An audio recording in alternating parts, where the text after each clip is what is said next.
안녕하세요. 반갑습니다. 국가유공자 길잡이입니다. 이번 시간은 국가보훈 장애진단서와 관련된 5번째 영상, 상위 판정을 위한 진단 원칙 편입니다. 국가보훈 장애진단서와 관련된 영상을 계속 보셔왔던 분들은 일반 병원에서 발급해주는 그 진단서와는 조금 차이가 있습니다. 국가보훈부에서 보훈병원에서 신체 검사를 받고 보훈심사위원회에서 다시 확인을 하는 그 과정이 너무나 복잡하고 또 정확한 판단이 이루어지지 않기 때문에 정말 많은 분들이 매년 행정심판이나 행정소송을 제기합니다. 국가보훈부를 상대로. 그러다 보니 어떻게 하면 조금 더 공신력 있는 판정을 할까 하고 국가보훈부에서 많은 검토를 한 결과 국가보훈 장애진단서라는 내용의 제도를 새로 만든 것입니다. 2023년 6월 달부터 시행되는 걸로.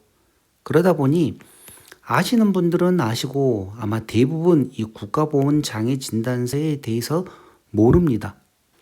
그리고 2025년 올해까지는 이 국가보훈 장애진단서를 발급을 해주는 병원이 딱 한정되어 있습니다. 49곳. 대부분 3차 의료기관과 경찰병원, 국군 수도병원 이렇게 너무나 이 적은 병원으로 한정되어 있다 보니 막상 필요한 사람들 같은 경우는 이 국가보훈 장애진단서를 발급을 못 받습니다. 그러면 아무리 좋은 제도가 있어도 의미가 없습니다. 활용을 못하니까.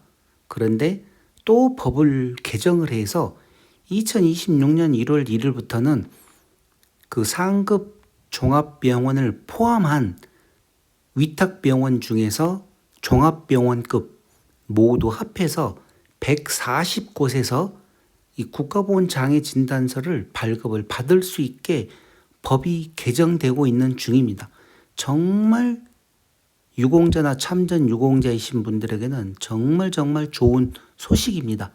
그런데 이런 것도 알아야 좋은 소식이고 또 내게 유리한 방법으로 사용을 할 수가 있는데 국가보훈 장애진단서에 대해서 모르면 아무런 의미가 없습니다.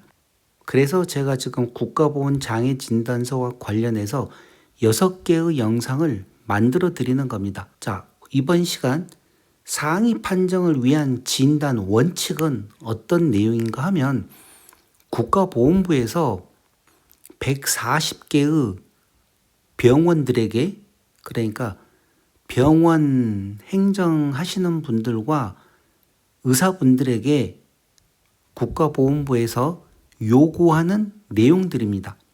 그래서 이런 이 진단 원칙 같은 경우는 일반 유공자나 참전 유공자에게 공개되는 내용이 아니라 담당 의사분들이거나 이 병원에만 제공하는 정보입니다.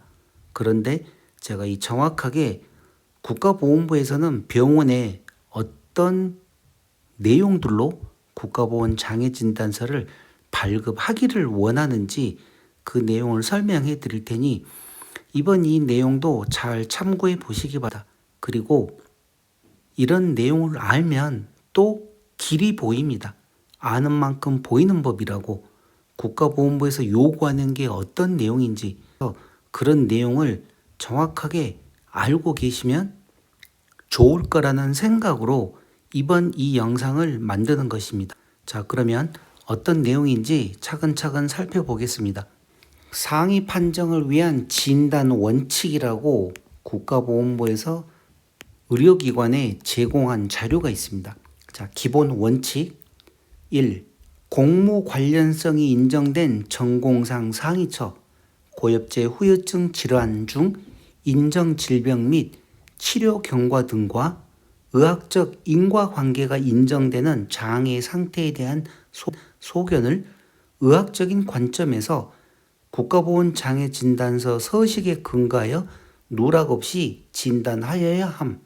자, 이 첫 번째 내용을 잘 듣고 보시면 제가 총론이나 중간중간 얘기했던 그 정확한 내용들이 나옵니다.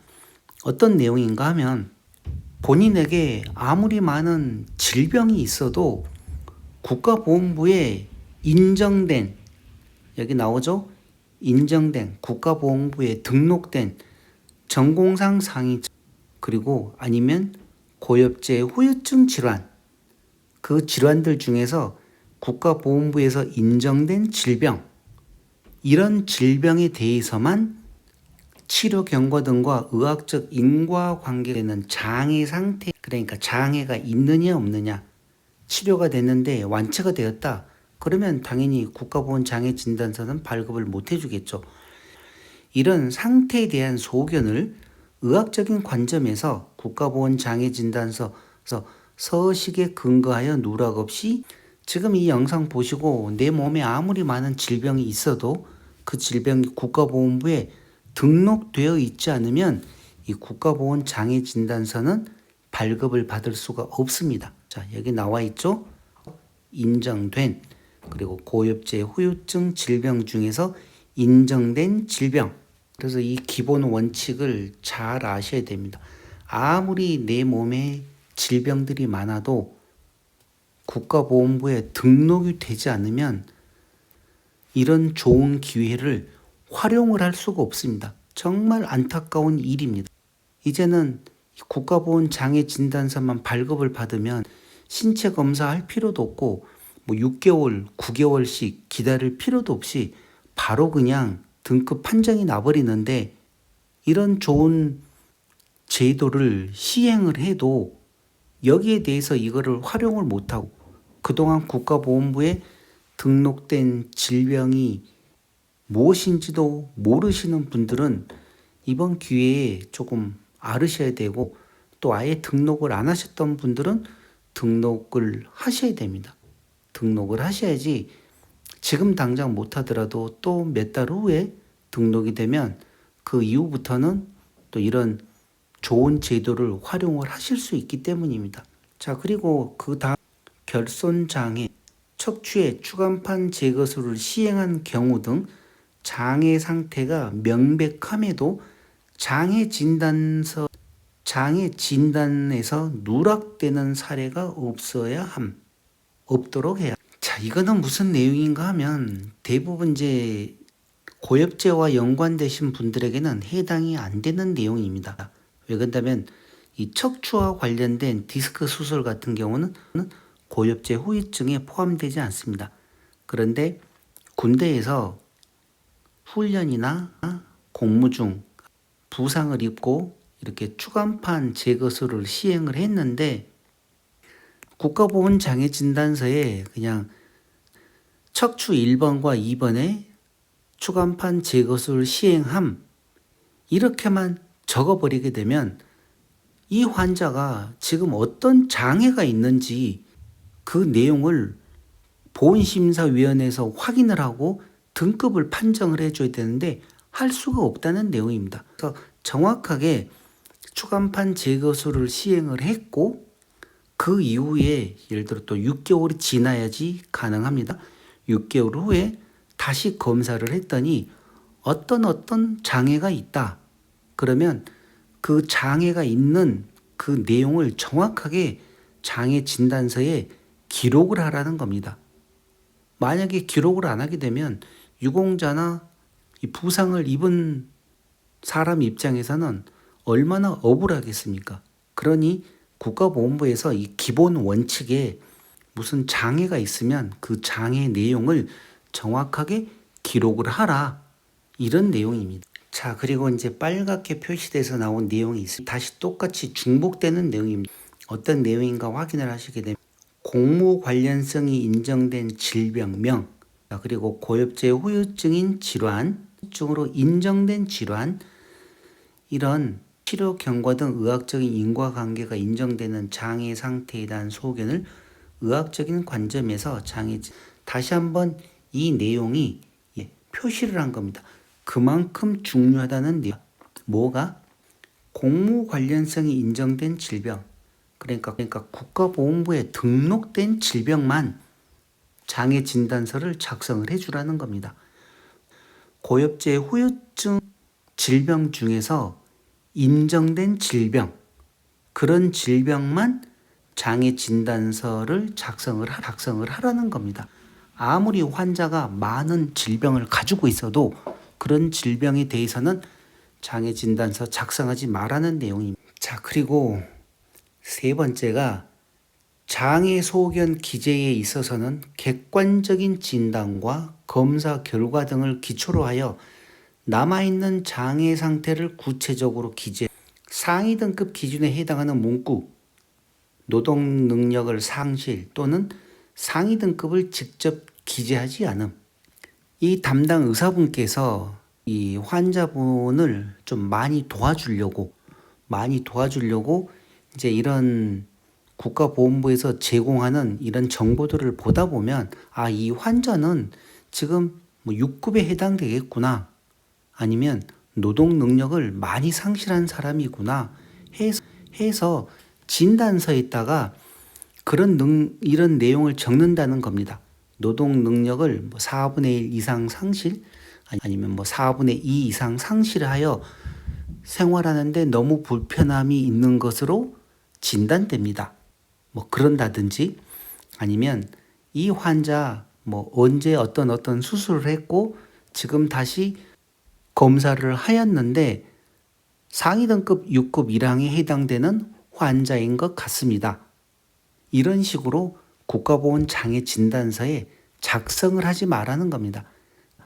그냥 여기에 그래서 이 장애 소견 기재에 있어서는 객관적인 진단을 하라, 그렇게 이런 내용을 적는 게 아니라 객관적으로 일반인들하고 똑같은 그런 진단을 하고, 이 검사 결과, 검사를 여러 가지 항목의 검사를 했으면 그 검사를 기초로 하여 남아있는 장애 상태, 이거를 정확하게 이제 앞으로 이 사람이 어떤 장애가 있을 것인지, 그리고 지금의 상태, 이런 거를 정확하게 기재하되 상위 등급 기준에 해당되는 문구, 이 노동 능력을 상실 또는 상위 등급을 직접 기재하지 말아달라는 겁니다. 의사로서의 본분을 지키고, 아무리 이제 왜 이런 얘기가 나오는가 하면, 자, 여러분들도 영상 보시는 분들도 다니다 보면 의사분들하고 몇 년씩 계속 주치 마냥 치료하는 의사 선생님들이 있을 거 아닙니까? 그런 의사 선생님들한테 가가지고 국가보건 장애 진단서가 이러이러한 건데, 담당 의사분들 입장에서는 뭐 그렇게 크게 손해 날 거 아니면 그냥 작성을 해줍니다. 좋게 작성을 해주죠. 진단서가 됐든 소견서가 되었든. 그러다 보니 이제 이런 서류상으로만 신체 검사를 해야 되는 보건심사위원회에서는 정확하게 판단을 하기 어려우니까 아예 이런 내용은 기재하지 말아달라 하고 의료기관에다가 요청하는 겁니다. 자, 그리고 이제 여기 정확한 내용이 또 있습니다. 네 번째가 장애 상태도 이게 한시냐 영구냐 이거를 정확하게 확인해야 합니다. 그리고 객관적인 검사와 의학적인 근거에 따라 장애 진단을 실시합니다. 빨갛게 뭐라고 표시되어 있는가 하면 환자가 호소하는 증상만을 근거로 장애 진단을 해서는 안 된다고 나왔습니다. 이게 무슨 내용인가 아시겠죠? 의사분을 잘 안다고 했을 때 내가 맨날 이렇게 뭐 아프고 힘도 없고 요즘은 뭐 치매기도 있고 뭐 여러 가지 증상을 얘기를 했을 때 그 의사분이 그 환자의 말만 듣고 장애 진단서를 작성하지 마라. 정확하게 객관적인 검사와 의학적인 근거에 따라 장애 진단을 실시하라. 그리고 또 이 한시와 영구는 무슨 내용인가? 예를 들어 뭐 한 3년 정도 후면 다시 완치된다. 그러면 한시 장애라고 합니다. 또 예를 들어 뭐 5년 정도 지나서는 완쾌될 것 같다. 아니면 1년 후에 지금 당장은 힘들어서 수술을 했지만 이 상태로 계속 치료를 하다 보면 1년 후에는 많이 호전된다든지 상태가 많이 좋아진다. 하는 그런 한시적인 장애를 받는 경우가 있고, 또 영구장애라는 거는 내 몸의 어느 일부분을 떼어내 버렸다. 그러면 영구장애입니다. 예를 들어 허혈성 심장 질환으로 스텐트를 삽입을 했다. 또 예를 들어 암으로 해서 어느 장기를 도려냈다. 또 척추와 관련돼서 척추에 나사못을 고정을 해서 영구적으로 고정이 되었다. 이런 거는 다 영구장애가 되는 겁니다. 그런데 이제 똑같은 영구장애라 다시 수술을 해서 또 제거할 수 있는 그런 질병들도 있습니다. 예를 들어 뭐 어떤 무릎 수술 같은 경우는 지금 당장은 수술을 할 때 나사못으로 고정을 하지만 몇 년 지나서 그 나사를 제거하는 경우, 이 한시 영구장애와 영구장애라는 게 정확하게 구분을 해라는 겁니다. 그리고 또 하나가 있습니다. 허위 기타 부정하는 방법으로 보훈 관계 법령에 따른 급여를 받도록 시키거나 도와주면 법에 따라 형사처벌될 수 있으므로 공정하고 객관적인 평가를 통해 신뢰받을 수 있는 장애 판정이 될 수 있도록 적극 협조 요망. 무슨 내용인가 아시겠죠? 부정한 방법으로 등급을 받게 하거나 도와주게 되면 형사처벌 될 수 있으니까 공정하고 객관적인 평가를 통해 신뢰받을 수 있게끔 해달라. 그러면서 적극 협조 요망을 한 겁니다. 어디서?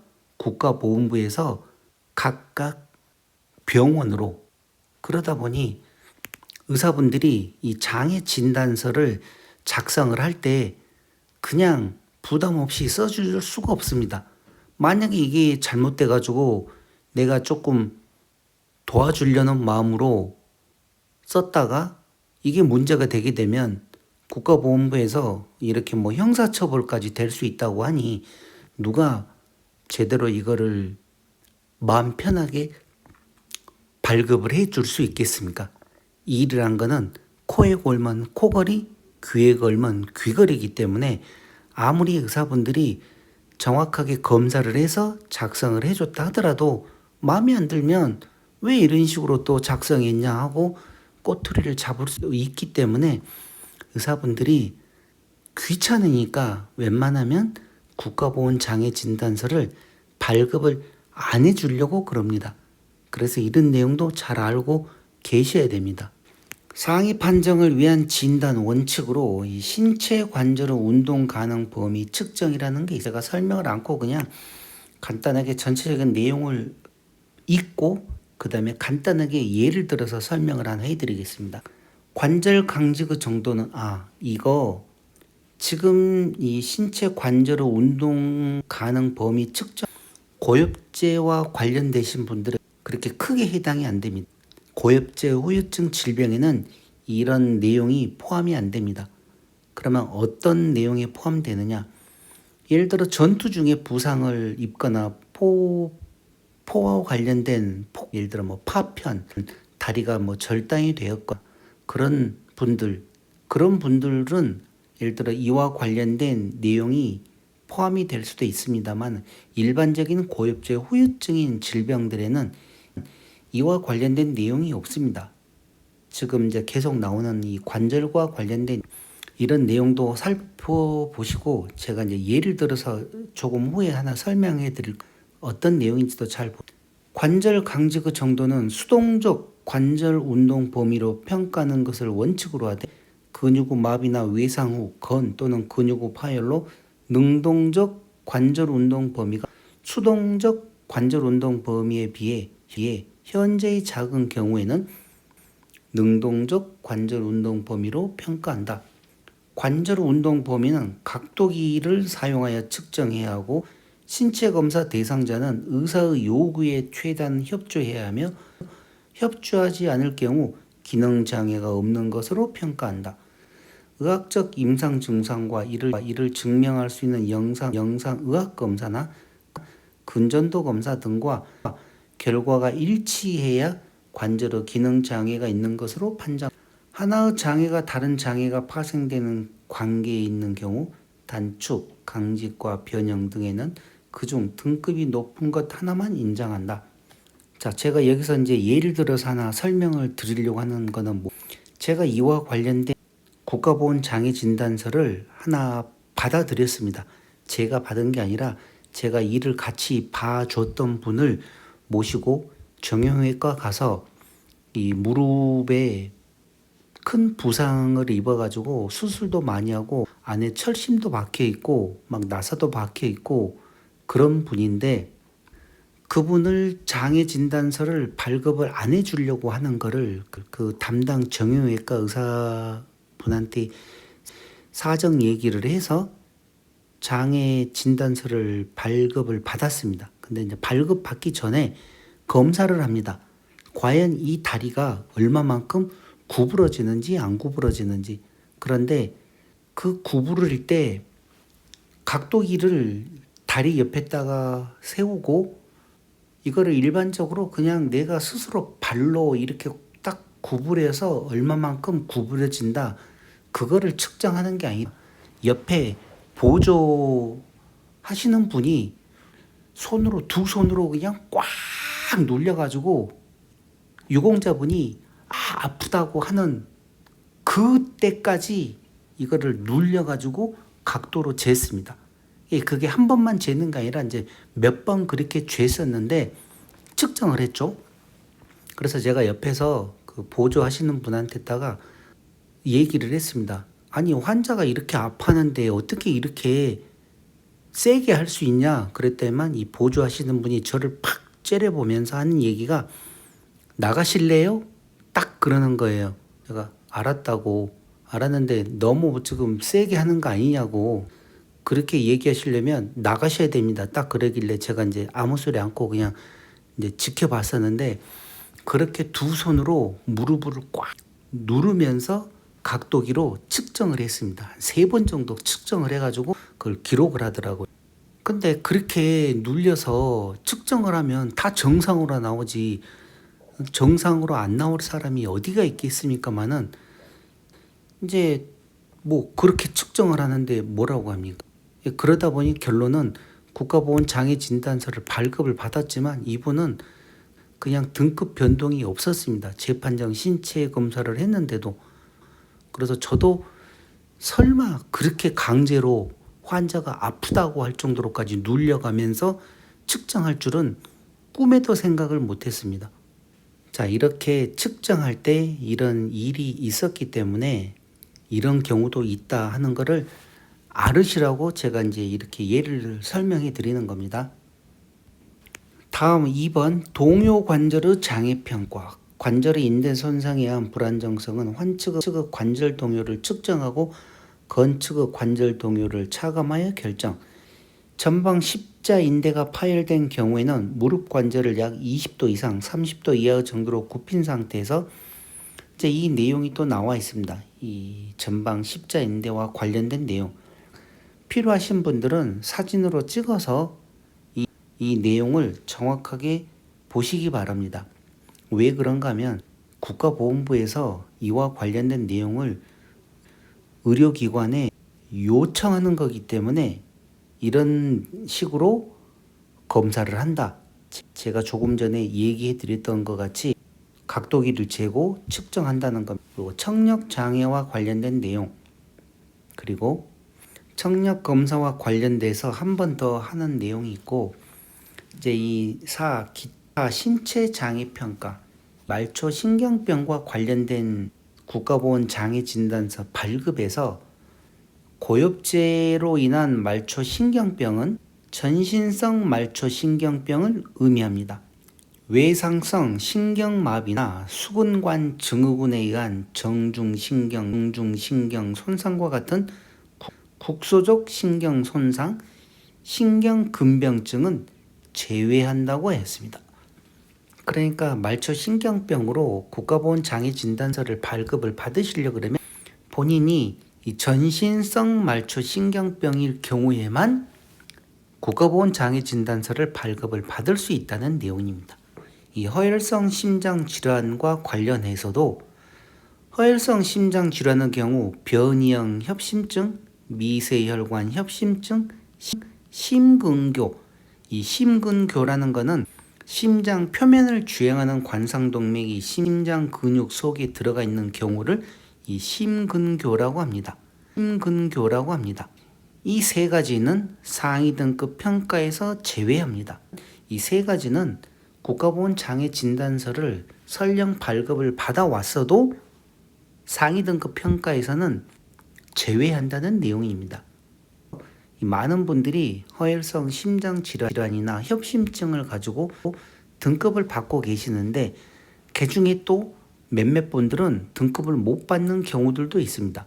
그분들은 크게 얘기하면 허혈성 심장질환이지만 이거를 상세하게 들어가게 되면 아마 변이형 협심증이라든지 미세혈관 협심증이라든지 심근교라고 진단서에 기록이 되어 있을 겁니다. 이런 분들은 상위 등급을 받을 수 없다는 내용입니다. 자, 그리고 폐기능 검사. 폐기능 검사는 한국인의 연령별 정상 폐활량 예측치를 고려한 최종 근식 검사 방법으로 측정합니다. 이 경우 기관 확장제를 투여한 후 시행하되 1회 검사 시 3차례 시행된 검사 결과 가장 좋은 검사 결과를 기준으로 평가한다. 다만 외상이나 수술에 의한 경우는 기관지 확장제를 하지 않고 시행. 가끔 가다가 제 댓글에 이 폐와 관련된 질문을 하시는 분, 그냥 폐 상태가 안 좋다 그러는 게 아니라 정확하게 이렇게 검사를 하는데 한 번 검사할 때 3번을 측정을 합니다. 폐활량 측정을 할 때. 그래서 그 중에 가장 좋은 검사 결과를 기준으로 작성을 하기 때문에 이런 내용도 알고 또 받으셔야 됩니다. 자, 이렇게 해서 국가보훈부에서 요구하는 상위 판정을 위한 진단 원칙도 알아보았습니다. 오늘 이 보여드렸던 내용은 국가보훈부에서 의료기관에 협조 요청하는 그런 내용들입니다. 그러다 보니 이런 내용도 잘 알고 어떤 게 기본 원칙인지 그리고 또 어떻게 하면 국가보훈장애 진단서를 발급받을 수 있는지, 또 어떤 분들은 국가보훈장애 진단서를 발급을 해달라 그래도 발급을 차일피일 미루면서 잘 안 해주려고 하는 경우도 있을 것입니다. 그게 왜 그런지도 제가 설명을 해드렸습니다. 영상에서. 문제가 됐을 경우에 또 서로가 피곤하기 때문에 안 해주려는 경우도 있고, 저 같은 경우도 안 해주려고 하는 경우를 겪어봤기 때문에 제 스스로가 이런 내용을 잘 알고 있습니다. 그래 이번 영상 어떤 내용인지 잘 한번 확인해 보시기 바랍니다. 그리고 이제 가장 중요한 거, 그러면 도대체 어떤 병원에서 이 국가보훈장애 진단서를 발급을 받을 수 있냐? 물론 지금 당장은 발급받을 수 있는 곳은 상급 종합병원입니다. 3차 기관인. 그렇지만 1월 1일 이후부터는 140개 병원에서 국가보훈장애 진단서를 발급을 받을 수 있다고 그러니 이 140개의 위탁병원과 상급 종합병원이 어떤 병원이고 어떤 지역에 있는 병원인지 제가 상세히 자료를 정리를 해서 다음번 영상에 이와 관련된 설명을 해드릴 겁니다. 이제 다음번 영상, 이와 관련된 영상 꼭 참고해 보시기 바랍니다. 이번 시간 상위 판정을 위한 진단 원칙편은 이것으로 마치겠습니다. 지금까지 국가유공자 길잡이였습니다. 감사합니다.